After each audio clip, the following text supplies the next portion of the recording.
Taarifa ambayo tumeitoa ni taarifa ambayo ina muendelezo kuhusu mradi wetu wa uwanja wa Young African Sports Club ambao utajengwa pale makao makuu ya club Jangwani jijini Dar es Salaam. Na taarifa hii ni muendelezo baada ya klabu yetu Young Africans kukabidhiwa sasa hati ya kumilikishwa eneo lile, eneo ambalo tuliliomba kwa serikali yetu tukiwa tuna dhamira ya dhati ya kujenga uwanja pale. Baada ya hati ile kutoka, kamati yetu tendaji ambayo inaongozwa na rais wa klabu yetu Engineer Hersi Ali Said ilikutana na kujadili sasa muendelezo baada ya pale.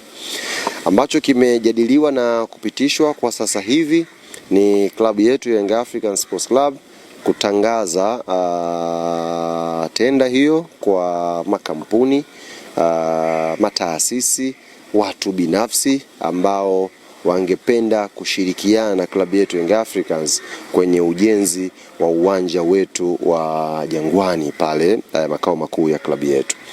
Tena hii tumeitangaza leo na tutaitoa pia kwenye magazeti kwa ajili ya watu wengi kuweza kuona, na tumetoa kipindi cha siku 14 tu.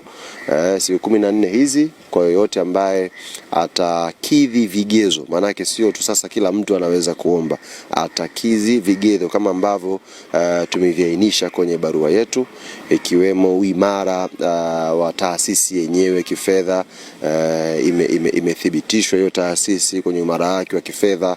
Yanga hizi ikashirikiana tu na watu janja, lazima tupitie vitu vyote hivyo, alafu ndani ya siku 14 zikishamalizika tutakuja sasa kutangaza ni nani ameshinda tenda hiyo kushirikiana na klabu yetu kujenga uwanja wa klabu yetu ya Yanga.